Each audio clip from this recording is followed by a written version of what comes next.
Salam sepak bola, teman-teman netizen atau warganet yang saya hormati semuanya. Welcome back ke konten terbaru dari channel YouTube Triple B. Dan di konten terbaru malam hari ini, sudah jelas dan pasti saya ingin memberikan analisa atau review dari pertandingan Super League yang dilabeli El Clasico atau juga Super Big Match antara Persija Jakarta versus Persib Bandung, yang berakhir untuk kemenangan Persib Bandung dengan skor 1-2.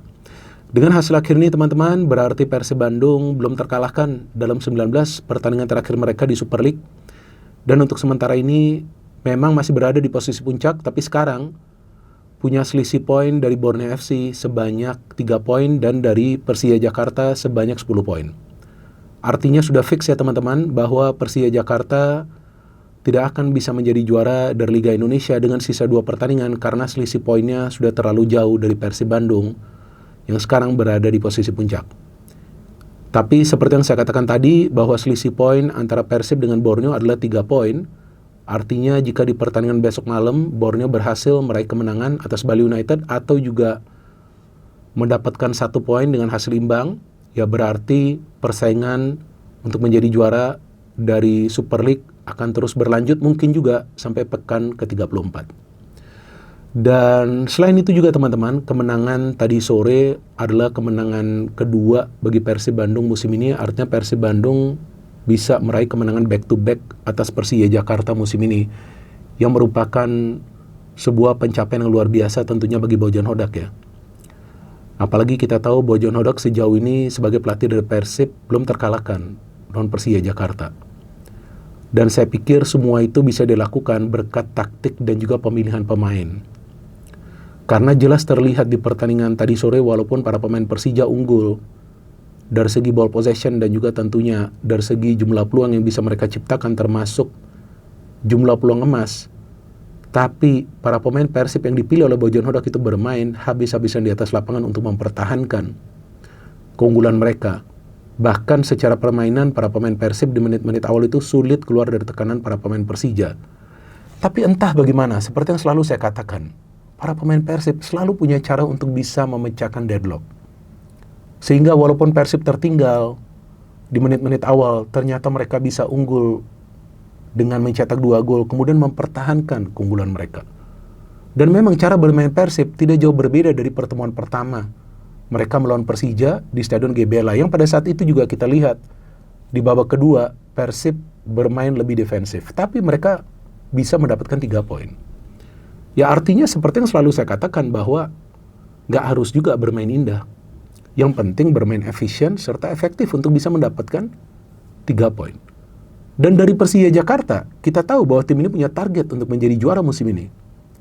Dan mereka memilih Mauricio Souza sebagai pelatihnya. Artinya pelatih ini tentu tahu dia sudah punya target untuk membawa Persija menjadi juara. Kalau nggak salah dia dikontrak hanya 1 tahun. Jika saya salah silakan kalian bisa koreksi.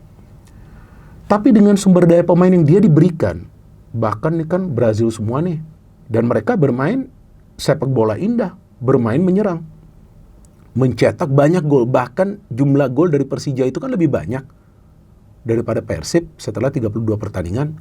Mereka juga sudah unggul di pertandingan tadi sore. Tapi mentalnya seperti apa? Mentalnya gak kuat teman-teman. Saya mengatakan ini bukan untuk meremehkan para pemain Persija, enggak, tapi itulah faktanya. Karena bukan cuma di pertandingan tadi sore, ada juga beberapa pertandingan lainnya para pemain Persija tidak bisa yang namanya kill the game. Gak ngerti kenapa seperti itu terus. Seharusnya kan pelatih yang membenahi kekurangan tersebut, kesulitan dari para pemain Persija untuk kill the game. Atau juga untuk bisa bermain lebih efisien dan efektif untuk bisa melakukan penyelesaian akhir. Di putaran kedua saja Persija bisa mengontrak jauh lebih banyak pemain daripada Persib Bandung.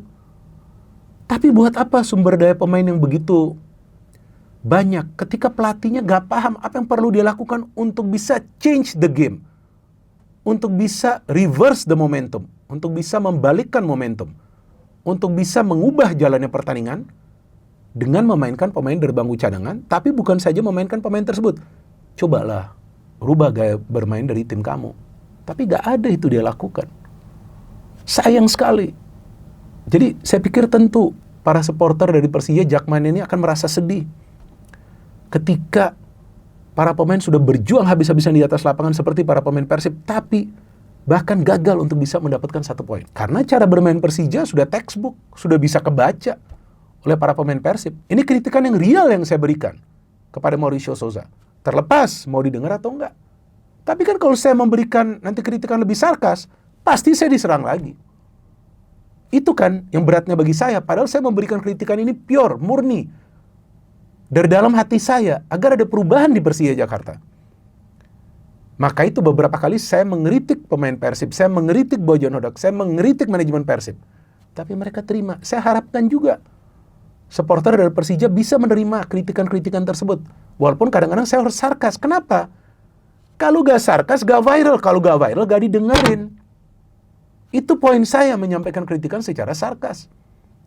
Jadi ini murni kesalahan dari pelatih Persija, Mauricio Souza, sehingga timnya kalah back-to-back dari Persib Bandung. Padahal secara permainan sudah unggul, punya banyak pemain di bangku cadangan, kok memainkan fullback di babak kedua? Kok memainkan pemain yang jarang bermain sebelumnya di pertandingan high tension, tensi tinggi? Kenapa? Artinya cara berpikirnya sudah sulit untuk pertandingan besar ini. Ya terserah kalau mungkin Mauricio Souza tersinggung dengan apa yang saya kritik. Tapi saya real kritik ini. Gak ada saya buat-buat. Seperti yang biasa saya juga mengkritik Persib, Persebaya, Borneo FC. Harus saya kritik sebagai pengamat. Supaya apa? Supaya ada perubahan di tim Anda. Ya dong. Kalau tadi seandainya kan Persija juga bisa bermain efektif, mungkin bisa ada lebih dari 5 gol yang tercipta. Dan ternyata benar kan prediksi saya. Bahwa kemungkinan akan ada banyak gol yang tercipta, persentase 50-50, dan kalaupun ada tim yang menang, kalau nggak skornya 1-2, maka 3-2. Benar kan? Terjadi itu. Dan saya juga mengatakan, jangan sampai membuat kesalahan. Ada kesalahan dari Van Basten Souza, nggak bisa dia adu pressing dengan Adam Alis. Gol. Ada kesalahan dari Donitri yang terlambat bergerak untuk bisa mengantisipasi through pass dari Tom Hay dan menutup ruang dari Adam Alis. Ada juga kesalahan dari Kakang Rudianto yang tidak bisa membaca pergerakan dari Aladin Ajar. Itu semua terjadi di pertandingan tadi sore. Artinya betul kan prediksi saya? Saya tidak berat sebelah sama sekali memberikan prediksi. Dan kemudian saya juga mengatakan bahwa kemungkinan tim yang nanti unggul akan bermain defensif. Betul kan Persib bermain defensif di babak kedua? Sama seperti pertemuan pertama. Tapi yang saya bingung. Aduh, Mauricio Souza ini sebelumnya sudah ketemu Persib di pertemuan pertama, sudah tahu cara bermain Persib seperti ini yang kembali mereka lakukan, tapi dia gak punya formula untuk memecahkan itu. Inilah maka itu saya mengatakan, saya salut kalau perlu 1000 kali. Capek juga ya 1000 kali ya, oke. Kepada Bojan Hodak. Jenius ini pelatih. Dan jika ada yang ingin berdebat dengan saya dan mengatakan bahwa ini musim pertama Mauricio Souza, ingat apa yang dilakukan Bojan Hodak di musim pertamanya. Masuk bukan dengan pemain pilihannya. Dia bawa Persib menjadi juara. Walaupun melalui jalur Championship Series yang sebetulnya lebih berat. Musim kedua dia bawa juara lagi. Ya itulah baru pelatih yang top. Saya tidak ingin mengatakan bahwa Mauricio Souza bukanlah pelatih yang top. Tapi kelihatan ada kesulitan bagi dia untuk change the game. Tapi itu tidak pernah dialami oleh Bojan Hodak. Baik juga oleh Fabio Lefundes. Perhatikan itu. Teman-teman perhatikan itu. Fabio Lefundes juga pelatih yang top. Nah artinya ketika pelatih gak paham, padahal para pemainnya sudah berjuang, ya inilah yang terjadi, kekalahan. Padahal pertandingan berjalan begitu seru dan bagusnya wasit juga asal Uzbekistan yang sangat fair. Dia gak selalu meniupkan peluitnya ketika terjadi pelanggaran, jadi waktunya lebih efektif. Dia juga bisa mengecek monitor di pinggir lapangan, kemudian mengambil keputusan yang menurut saya bagus. Ya meskipun tetaplah pasti ada yang akan berdebat, bahkan banyak sekali yang mengirimkan saya DM. Berat sebelah. Wah, ini saya gak ngerti apakah kalian yang goblok atau saya yang tolol. Padahal saya sudah begitu netral tadi mengomentari jalannya pertandingan. Tapi ya udah, itu sudah kebiasaan bagi saya. Ada sekitar 60 atau 70 DM. Gila, bingung saya. Ngapain kalian buang-buang energi untuk menyerang saya? So, anyway, ya ini saya perlu mengatakan dulu tentang starting lineup dari kedua tim.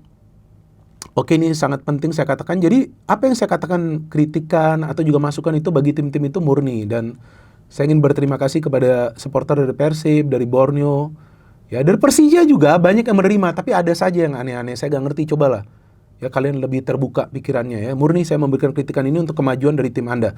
Oke, terus dari starting lineup kita melihat Mauricio Souza melakukan 2 perubahan, Carlos Eduardo yang dimainkan dan kemudian Donitri yang dimainkan. Jadi bukan Andri Tani dan juga Shane Patinama. Ini 2 perubahan yang menurut saya sudah benar. Dari Persib Bandung, Andrew Jung yang dipilih, bukan Ramon Tangke. Ramon bahkan tidak dibawa. Dan kali ini kita lihat yang dimainkan adalah William Barros, bukan Beckham Putra. Dan juga bahkan McLeod tidak dimainkan, tapi tetap Luciano dan Adam Malis. Mungkin McLeod ini karena sebelumnya itu ada kontroversi ya, yang soal dia bercanda itu, agar Boboto menonton di Samarinda, padahal itu bercanda, gak mungkin dia serius lah. Itu kan candaan, cuman kadang-kadang ya bercanda itu juga bisa dianggap serius ya. Saya harapkan McLeod gak perlu seperti itulah selanjutnya. Tapi McLeod di pinggir lapangan itu luar biasa loh pemain ini. Dia seperti pelatih juga itu. Artinya begitu peduli dia dengan tim ini. Hebat loh ini kesatuan di antara para pemain Persib. Gak ada yang bermain individu. Cuman sangat disayangkan Levin kenapa cedera tuh, ibu negara di belakang kamera sampai sedih tuh. Kenapa cedera dia? Levin Kurzawa. Padahal sekali dia melakukan intercept dari Gustavo Almeida. Oke, Adam Malis dipilih. Dari jalannya pertandingan, Persija ngegas terus-menerus. Para pemain Persib tidak bisa keluar dari pressing para pemain Persija. Luar biasa Persija cara mainnya. Luar biasa. Tapi apakah bermain seperti itu bisa mereka pertahankan selama 90 menit? Belum tentu. Coba lihat babak kedua, sisa 10 menit. Sudah kendor, Pak. Sudah capek, sudah lelah. Gak gampang. Artinya apa? Gak ada momentum yang bisa dijaga oleh para pemain Persija. Ya, tapi bagus golnya dari Aladin. Dan memang para pemain Persija menyerang dari sektornya Kakang yang membuat dia jatuh bangun. Tapi dia tidak pernah menyerah. Terlepas dari gocek oleh Aladin. Ya, ketika Aladin mendapatkan umpan dari Fabio dan Aladin mencetak gol yang sangat indah, membawa Persija unggul, dan saya pikir Persija akan langsung menambah gol lagi. Jujur, saya pikir akan seperti itu. Karena Persija mainnya bagus, gila. Persib tuh gak bisa kasih bola ke ruang pertahanan dari Persija. Gak berfungsi tuh sebetulnya Andrew Jung tuh. Dikawal ketat oleh Rizky Ridho. Tapi inilah, pusing saya benar-benar. Entah bagaimana caranya. Gak ngerti saya. Itu Donitri kasih passing, sebetulnya sudah benar ke Van Basten Souza. Tapi Adam Alis bos yang pressing, bukan Luciano, bukan Tomhe. Tiba-tiba ada Mas Adam di sana pressing, dia ganggu. Van Basten Souza dia dapat bola, dia shooting dengan kaki kiri yang bukan kaki terkuatnya dan menyamakan kedudukan. Setelah menyamakan kedudukan, para pemain Persib juga tidak membutuhkan waktu lama untuk menambah gol. Walaupun ini menurut saya adalah kejeniusan dari Tomhe. Tomhe ini sangat penting loh. Betul kan teman-teman? Sangat penting loh ini pemain loh. Jadi dia dapat bola itu, dia tahu kemana dia harus salurkan itu bola. Dan juga itu dibaca oleh Adam Alis yang melakukan pergerakan secara sinkron dan tidak offside. Tapi Donitri yang sebetulnya juga mungkin sudah membaca ya pergerakan dari Adam Alis itu tidak sanggup mengejar Adam Alis. Gila loh, Adam Alis ini pemain yang cepat loh. Dan Adam Alis bisa melakukan finishing membawa timnya unggul 1-2. Apa yang terjadi setelah itu? Apa yang terjadi? Persija gaspol Pak. Sampai Paulo Ricardo pun maju ke depan. Tapi dengan begitu banyak peluang yang mereka ciptakan juga di babak pertama, gak bisa itu mereka mencetak gol tambahan kecuali dari Aladin yang mengandalkan skill individu. Dan saya melihat Alano ini dikunci loh. Berat sekali Alano ini bergerak. Jadi saya melihat bahwa kalau dari Persija, Mauricio Souza meminta Donitri mengawal Berguinho, tapi kadang-kadang Berguinho lewat. Dan Rizky Ridho mengawal Andrew Jung, tapi Andrew Jung dikunci benar-benar sama Rizky Ridho. Bagus Rizky Ridho. Tapi dari Persib, di sini saya melihat bahwa siapapun pemain yang dekat ke Alano, minimal ada 2 pemain yang mengawal dia, itu membuat dia tidak berkembang di pertandingan sore tadi. Dan kemudian Luciano ditarik keluar karena Luciano ini sudah ngeri-ngeri sedap nih mainnya. Sudah banyak pelanggaran yang dilakukan, tapi wasit ya sudah tadi benar melihat dan tidak memberikan Gaikochea kartu kuning kedua karena dia sudah melihat monitor di pinggir lapangan. Jadi saya pikir ini sudah benar langkah dari wasit. Dan Kurzawa masuk, Kurzawa juga bisa beberapa kali menghentikan pergerakan dari Gustavo. Sebelum kemudian dia cedera, dia harus keluar ya. Di menit ke-80, tapi dimainkan Dedi justru mengawal si Alano. Berapa kali itu dia mengganggu Alano. Dan Gustavo Almeida masuk, menggantikan Van Basten Souza. Kenapa Gustavo? Axel bagus, Axel mendapatkan 1 peluang. Axel sangat mengganggu lini pertahanan dari Persib. Jordi Amat juga masuk. Jordi Amat, saya pikir justru memperlambat tempo permainan dari Persija. Witan Sulaiman masuk. Witan Sulaiman berapa kali dia menjadi starter? Berapa kali dia bermain secara reguler? Berapa kali dia bermain di pertandingan-pertandingan penting seperti ini? Gak banyak. Tapi Witan Sulaiman dimasukin. Saya gak ngerti apa karena Rehan Hanan gak fit atau apa. Padahal Rehan mainnya luar biasa loh. Gila loh ini pemain muda ini. Luar biasa. Rehan, pertahankan performa kamu. Donitri, tolong pertahankan performa kamu. Saya suka dengan kalian berdua. Dan saya harapkan Rehan pun nanti akan promosi ke timnas senior. Dan dari, nah ini baru nih ya, kita lihat Bojan Hodak sudah meminta para pemain Persib pokoknya bertahan. Persib bahkan gak mendapatkan peluang, gak masalah. Tapi seandainya Persija mencetak gol penyama kedudukan, saya yakin Persib akan keluar lagi menyerang. Nah, itulah strategi dari Bojan Hodak yang nggak dipunya oleh Mr. Mauricio Souza. Ayo dong Mauricio Souza. Anda ini kan sudah punya target dari awal, lebih dalam pikirannya. Dan juga kenapa itu asisten pelatihnya sampai mendapatkan 2 kartu kuning. Kenapa harus emosional di pinggir lapangan? Tenang. Tenang. Ini pertandingan yang kalian semua harus tenang. Kehilangan asisten pelatih mendapatkan 2 kartu kuning, nggak tahu juga tuh namanya siapa. Tapi dari Persib, Bojan Hodak yang nggak terpancing emosi. Dan perhatikan nggak tadi Anda, kalian semua, Tom Hayes sama sekali tidak emosional, tidak seperti sebelum-sebelumnya. Karena dia paham ini pertandingan high tensi, jangan sampai dia terpancing nanti mendapatkan kartu. Dan kemudian Beckham Putra masuk, wah Beckham Putra sih dikawal ketat ya. Dan memang dia sulit bergerak. Tapi saya melihat Sergio Castel masuk juga dikunci oleh Paulo Ricardo dan juga Rizky Ridho. Kemudian Paulo Ricardo keluar memainkan Fajar Faturrahman. Saya gak ngerti ya Fajar fungsinya seperti apa, gak berkembang juga. Padahal dia adalah pemain yang bagus, apalagi ketika sebelumnya bermain di Borneo. Sehingga Persija dengan selusin peluang, Axel mendapatkan peluang, ada Alano juga, bahkan Fabio juga ya. Tapi mereka gagal mencetak gol tambahan dan mengalami kekalahan 1-2 sehingga Persija sudah tidak mungkin menjadi juara musim ini. Padahal di awal musim kita melihat permainan mereka eksplosif, dinamis. Tapi sepertinya ketika pelatih gak bisa mempertahankan ritme dari timnya untuk konsisten, itu yang menjadi masalah bagi Persija. Tapi tentu itu adalah nanti keputusan dari manajemen Persija. Apa yang harus mereka lakukan bukan keputusan saya, bukan keputusan kalian juga. Itu adalah keputusan dari manajemen Persija. Karena saya ingat bahwa targetnya kepada Souza adalah 1 tahun dia diberikan kontrak dan untuk bisa menjadi juara. Dan dari Persib, ya perjuangan belum selesai karena masih ada Borneo FC. Tapi saya sungguh terkesan dengan mentalitas para pemain Persib yang bermain tenang, tidak terpancing emosi. Mereka tahu kapan mereka perlu menyerang dan mereka hanya punya 2 peluang tapi mereka mencetak gol dari 2 peluang tersebut dan mendapatkan 3 poin yang menjaga peluang mereka untuk menjadi juara. Tinggal kita tunggu apakah mereka bisa membuat sejarah. Saya gak ngerti, saya kehabisan kata-kata tadi ketika siaran. Saya gak ngerti apalagi analisa yang perlu saya berikan tentang keputusan dari Bojan Hodak yang tadi bahkan tidak memainkan clock karena dia tahu sebelumnya ada sedikit kontroversi sehingga jangan sampai clock terganggu ketika dia main di atas lapangan. Luar biasa pelatih ini.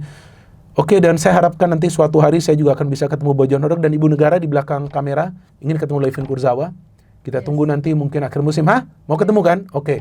Boboto juga bisa membantu. Ibu Negara ingin ketemu Levin Kurzawa.